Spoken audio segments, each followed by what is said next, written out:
Hello guys, स्वागत है आपका मेरे चैनल रिफिन फिक्शन पे। आई होप गाइस आप सभी ठीक होंगे। और गाइस मैं लेकर के आ चुकी हूँ अनबॉटन साउल का लास्ट पार्ट। और गाइस अगर आपने इसका शुरू के पार्ट नहीं देखे हैं और गाइस सीज़न 1 नहीं देखा है तो वो देख लीजिए, नहीं तो आपको ये पार्ट समझ में नहीं आएगा। और गाइस ये पार्ट बहुत ही सीरियस और इमोशनल करने वाला हो जाने वाला है। और गाइस जैसे कि हमने पिछले पार्ट में देखा था कि जो बांगजी है वह वेंग को बचाने की कोशिश करता है, लेकिन तभी वहाँ पर रोज़ी की एंट्री होती है। रोज़ी सारे सिचुएशन को संभाल लेती है और गाइस वह आत्मा से भी बात करती है, और जो आत्मा है वह मतलब बांगजी को धमकी दे करके चली जाती है। वह उन लोगों को सिर्फ 2 दिन दे करके चली जाती है। अब तो सभी को पता लग गया है कि यह सब उसकी मॉम ने किया है, मतलब कि बांगजी की मॉम ने किया है। बांगजी बोलता है रोजी से, अब हम क्या करेंगे, अब इस चीज़ से कैसे बच पाएंगे। रोज़ी बोलती है, मेरे पास इस चीज़ का भी आइडिया है। बांगजी बोलता है, क्या आइडिया है तुम्हारे पास। रोज़ी बोलती है, हमें जाना पड़ेगा, हमें तुम्हारी मॉम के बारे में जानना पड़ेगा, उनके काले जादू के बारे में भी जानना पड़ेगा। बांगजी बोलता है, क्या। रोज़ी बोलती है, हाँ, हमें यह जल्दी करना है, हमारे पास समय बहुत कम है। बांगजी बोलता है, तो हमें अब क्या करना है। रोज़ी बोलती है, हमें चल करके तुम्हारी मॉम का रूम देखना चाहिए, उनका रूम चेक करना चाहिए, शायद हमें वहाँ पर कुछ मिल जाए। बांगजी बोलता है, देर किस बात की, चलो फिर उन लोग जो हैं हवेली के सबसे बेकार और डरावनी जगह पर पहुँच जाते हैं। वह बांगजी के मॉम का रूम था। वह रूम बंद था, काफ़ी समय से बंद था। वह लोग उस रूम के बाहर खड़े थे क्योंकि वह रूम बाहर से लॉक भी था। बांगजी उस रूम की लेता है और लॉक को खोलता है। फिर बांगजी डोर को खोलता है तो देखता है कि पूरे रूम में अंधेरा है। वहाँ पर एक भी लाइट नहीं है, वहाँ एक भी लाइट नहीं आ पा रही थी। वह लोग रूम के अंदर आते हैं और देखते हैं कि रूम काफ़ी गंदा है और काफ़ी वहाँ पर जो है मकड़ी के जाले भी लगे हुए थे। बांगजी को समय बर्बाद ना करते हुए बिल्कुल रूम में देखने लग जाता है कि आखिरकार मॉम ने ऐसा क्या छुपा के रखा है इस रूम में। बांगजी सबसे पहले ड्रॉर को देखता है, वहाँ कुछ ज़्यादा खास चीज़ें तो नहीं थी, वहाँ पर कुछ भी नहीं मिला था और भी वह लोग ढूंढने लग जाते हैं। अब उन्होंने वहाँ का कोना कोना देख लिया था, लेकिन वेंग से जुड़ी कोई भी चीज़ वहाँ पर नहीं थी। लेकिन बांगजी और रोज़ी जब उस रूम से जा रहे थे तब बांगजी को ऐसा एहसास होता है कि रूम का जो फ्लोर है वह असली फ्लोर नहीं है, वह फ्लोर अंदर से खोखला है, मतलब कि अंदर से खाली है। बांगजी अपने पैर को पटक करके देखता है तो उसका शक यकीन में बदल जाता है। उसे पता चल जाता है कि यह ज़मीन रियल नहीं है, ज़रूर इसके नीचे कुछ है, कुछ बेसमेंट टाइप का है, इस फ्लोर के नीचे भी कुछ रहस्य है। बांगजी को देख कर के रोज़ी भी रुक जाती है और बोलती है, क्या हुआ, तुम क्यों रुक गए। बांगजी बोलता है, देखो यह फ्लोर लगता है कि नीचे से खाली है, लगता है इसके नीचे कुछ है, कुछ बेसमेंट टाइप का है। यह कहने के बाद वह फ्लोर को चेक करने लग जाता है, कहीं बेसमेंट में जाने का रास्ता तो नहीं है, इसलिए वह पूरे फ्लोर को चेक करने लग जाता है। फिर उसे कोई भी रास्ता नहीं मिलता है, कोई भी वैसा दरवाज़ा नहीं मिलता है जिससे नीचे की तरफ जाया जाए। लेकिन फिर भी वह ऐसे ही बैट को ऊपर करता है, उसके नीचे देखता है तो उसके होश उड़ जाते हैं, क्योंकि बैट के नीचे वह रास्ता बना हुआ था जिससे मॉम बेसमेंट में जाया करती थी। यह चीज़ बांगजी को बिल्कुल पता नहीं था कि मॉम ऐसा कुछ भी करती हैं। उन्होंने एक बेसमेंट भी बना के रखा है। बांगजी रोज़ी से बोलता है, मिल गया नीचे जाने का रास्ता। रोज़ी बोलती है, जल्दी खोलो इसे। बांगजी उस बेसमेंट के डोर को खोलता है। अब हम थोड़ा बेंग को देखते हैं जो कि बेहोश पड़ा हुआ है, उसके साथ उसका फ्रेंड चैन भी था, ताकि वेंग को कुछ ना हो। अब हम फिर से सीन पर आते हैं जिस पर हम थे। बांगजी उस बेसमेंट के डोर को खोलता है, वहाँ पर लकड़ी की सीढ़ियाँ भी लगी हुई थीं।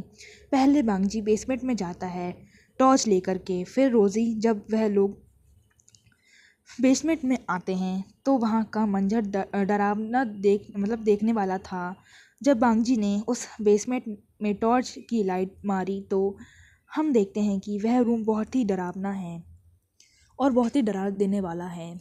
वहाँ पर इंसानों की हड्डियाँ भी थीं, डली हुई थी फ्लोर पर। काफ़ी सारे इंसेक्ट्स भी थे, कीड़े मकोड़े भी थे, और एक मरी हुई बिल्ली भी थी। वहाँ पर जाले भी लगे हुए थे और एक बड़ा सा सर्कल बना हुआ था। उस सर्कल के अंदर अजीबोगरीब चित्र बने हुए थे, जिससे काला जादू किया कर मतलब कि उसकी मॉम वहाँ पर काला जादू किया करती थी। काफ़ी सारा ब्लड भी एक जार में रखा हुआ था। वहाँ काफ़ी सारे बुक्स भी थे जिसमें मंत्र लिखे हुए थे काले जादू करने के। रोज़ी उन बुक्स की तरफ बढ़ती है और एक एक करके सारी बुक्स को रीड करने लग जाती है। और बांगजी की नज़र जब कोने पर पड़े एक संदूक पर पड़ती है तो वह चौंक जाता है, क्योंकि यह संदूक उसने पहले कभी देखा है। वह उस संदूक की तरफ बढ़ने लग जाता है और जब वह वहाँ पर पहुँच जाता है तो देखता है कि उस पर भी लॉक लगा है। तो वह इस संदूक की चाबी ढूंढने लग जाता है। जब तक यहाँ रोज़ी ने उस मंत्र की बुक्स ढूंढ ली थीं जिससे आत्मा को वश में किया जाता है, बांगजी चाबी को ढूंढता है और फाइनली वह की मिल जाती है। वह की फ्लोर पर ही पड़ी थी। बांगजी उस की को लेता है और उस बॉक्स को खोलने लग जाता है तो देखता है कि बॉक्स के अंदर एक पपेट है जिसके ऊपर बहुत सारा ब्लड लगा हुआ है, और उसके साथ मतलब कि उसके हार्ट में एक सुई चुभोई हुई है। बांगजी उस पपेट को ध्यान से देखता है तो देखता है कि वह बिल्कुल ही वेंग की तरह दिखती है। सेम उसके लिप्स के नीचे भी एक मोल है, बनाया गया है। फिर वह देखता है कि पपेट के साथ और भी चीज़ें रखी हुई हैं, जैसे किसी के नाखून और किसी के हेयर। बांगजी यह सब देख कर के जम जाता है। बांगजी यह सब चीज़ें रोजी को दिखाता है तो रोजी बोलती है, हाँ यह सब चीज़ें तुमने टच तो नहीं किया? बांगजी बोलता है, नहीं मैंने इन्हें कुछ भी नहीं किया, मैंने इन्हें टच भी नहीं किया। रोज़ी बोलती है, हाँ तो ठीक है, क्योंकि मुझे आत्मा को वश में करने की किताब मिल चुकी है। इसमें यह भी लिखा है कि इन सब चीज़ों से बचेंगे कैसे, इन सब चीज़ों से छुटकारा कैसे पाएंगे। बांगजी बोलता है, जल्दी बोलो कैसे होगा। रोज़ी बोलती है कि यह जो पपेट है जो कि वेंग की तरह दिख रही है, उसे सबसे पहले पवित्र जल से साफ करना होगा। फिर इसमें जो सुई चुभोई गई है उसे निकालना होगा। फिर इसे बाकी सारी चीज़ों के साथ जलाना पड़ेगा, क्योंकि वह बाल जो इस पपेट के साथ रखे गए थे वह वेंग के हो सकते हैं। वह नाखून वह भी वेंग का हो सकता है। और इस बुक में यह भी लिखा है कि हमें इस सभी को जलाना होगा। बांगजी इन सब चीज़ों को सुनता है और जाने के लिए उठता है तो रोज़ी बोलती है, रुको मेरी बात पूरी नहीं हुई है। फिर वह बोलती है कि जब हम यह सब कर रहे होंगे, यह सब काम हम कर रहे होंगे, तो वेंग की बॉडी में वह आत्मा कभी भी एंटर हो सकती है, कभी भी प्रवेश कर सकती है, चाहे ताबीज उसने पहना हो या ना पहना हो। वेंग के ऊपर वह खतरा है और हमेशा ही रहेगा, क्योंकि जब तक हम उस काम को नहीं कर लेते हैं। बांगजी बोलता है, क्या? रोज़ी बोलती है, यही सच है, यह बुक में लिखा है, हमें यह काम जल्द ही करना है, हमारे पास समय नहीं है। यह सुनकर के बांगजी टाइम को देखता है तो देखता है कि रात होने में तो 4 घंटे हैं, और आत्मा की धमकी के अनुसार, उसके हिसाब के अनुसार आज आखिरी दिन है, मतलब कि उनके पास सिर्फ 4 ही घंटे बचे हुए हैं अपनी ज़िंदगी को बचाने के। बांगजी बोलता है, तुमने सही कहा, हमारे पास अब समय नहीं है, अब हमारे पास सिर्फ 4 घंटे बचे हैं। वह लोग उस बेसमेंट से बाहर निकलने लग जाते हैं। अब हम वेंग को देखते हैं, जिसे अब धीरे धीरे होश आ रहा था। उसे होश आने लग गया था। यह देख करके चैन अपनी चेयर से उठता है वेंग को देखने के लिए। वेंग को देखने के लिए जाता है। वेंग जैसे ही होश में आता है वैसे ही वह हड़बड़ा के बेड से उठ जाता है। चैन उसे रोकने की कोशिश करता है। वह वेंग है वैसे दूर करता है और बांगजी को बुलाने लग जाता है। वह बोलता है, लांझन आप कहाँ हैं?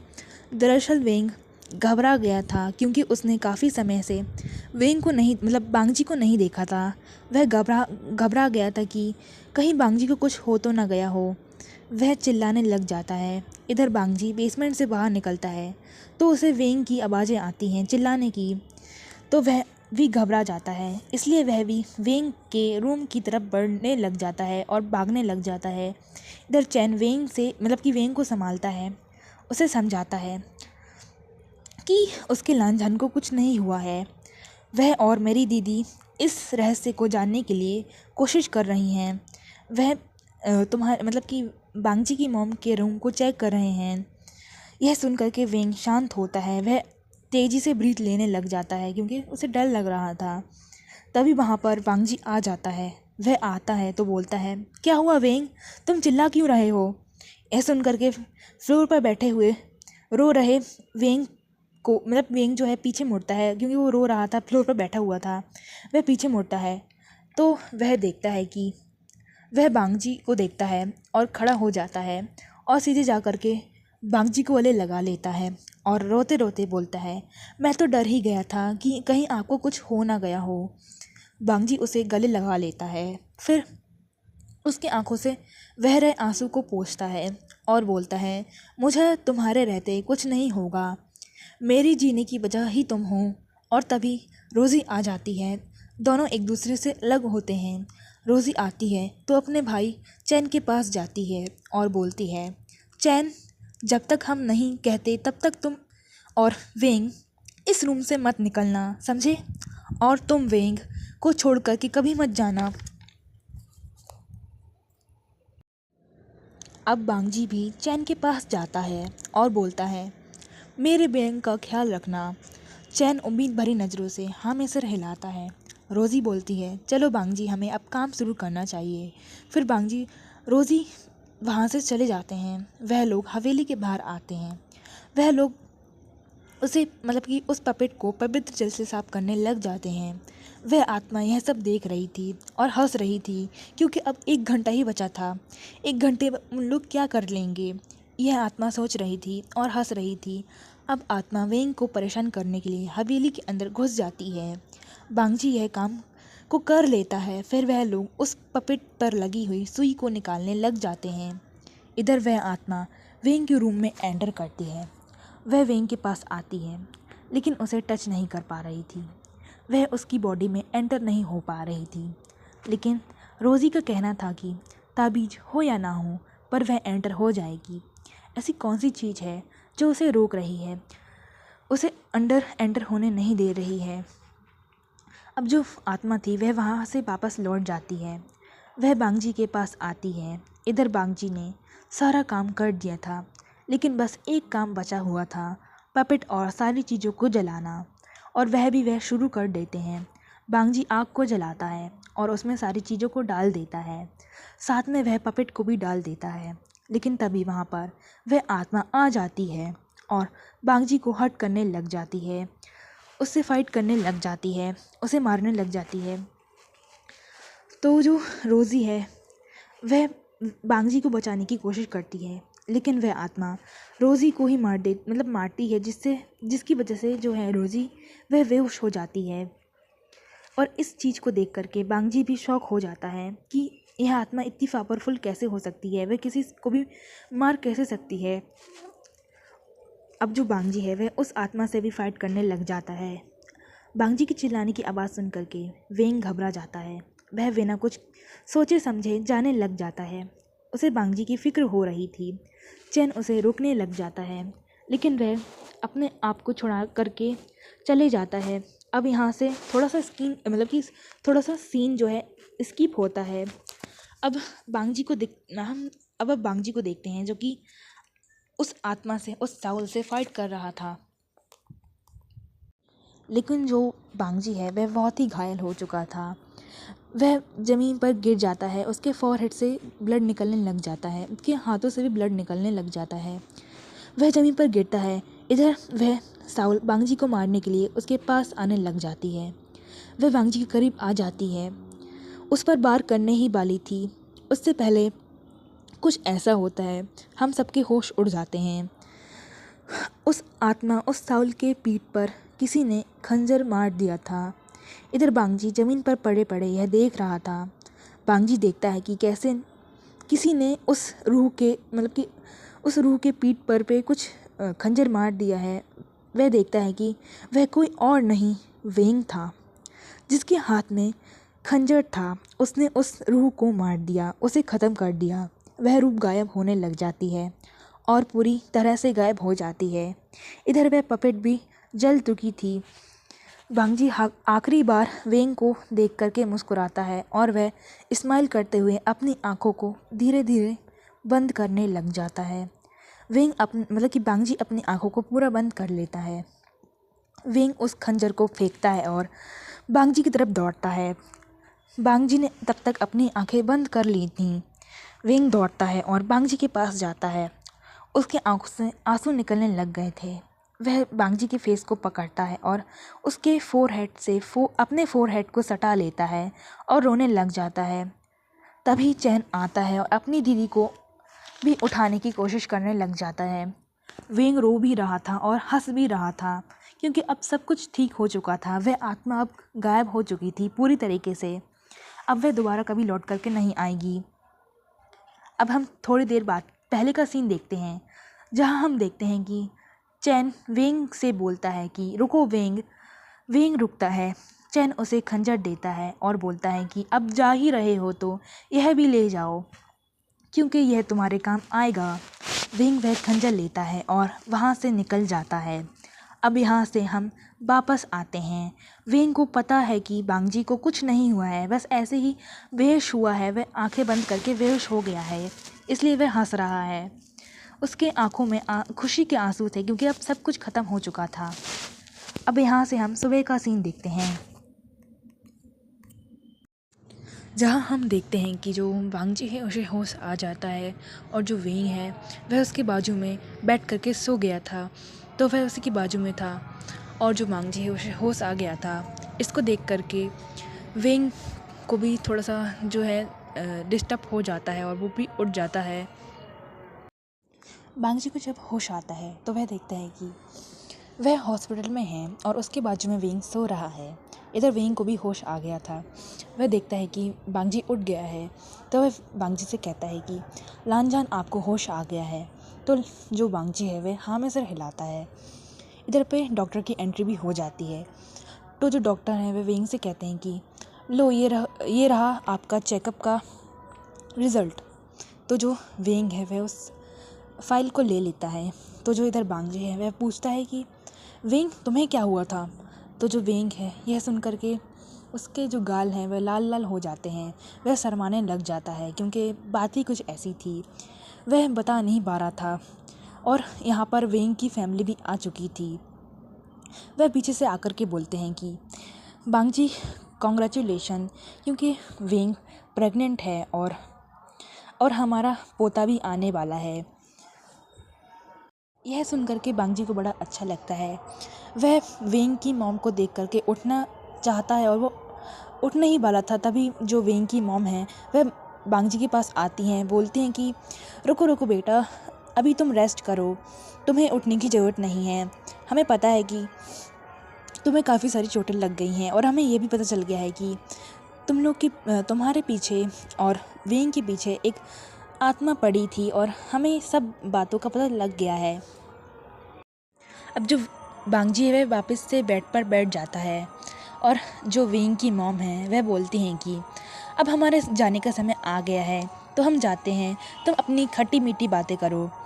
तो जो वेंग है वह और ही शर्मा जाता है और वह अपनी मॉम से बोलता है कि मॉम, यह बोलने की ज़रूरत क्या थी आपको।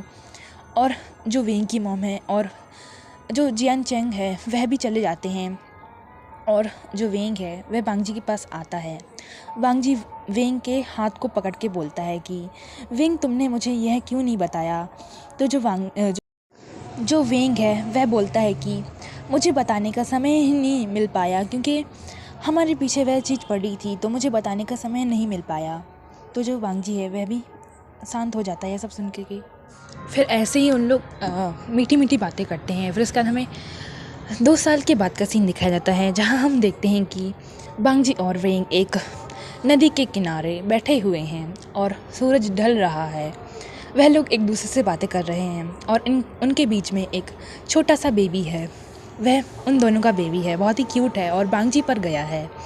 वे दोनों बहुत अच्छी से बातें कर रहे हैं, बहुत ही प्यारी प्यारी बातें कर रहे हैं नदी के किनारे। वह एक दूसरे को गले लगाते हैं और यहाँ पर यह स्टोरी का एंड हो जाता है। सो गाइस, मिलते हैं नई एफएफ में, मतलब कि आई वॉन्ट हिम बैडली के पार्ट्स में। और गाइस, ये पार्ट्स कल आ जाएंगे। वैसे गाइस, मुझे ये स्टोरी देखने में काफ़ी मज़ा आया था। ये काफ़ी इंटरेस्टिंग स्टोरी है।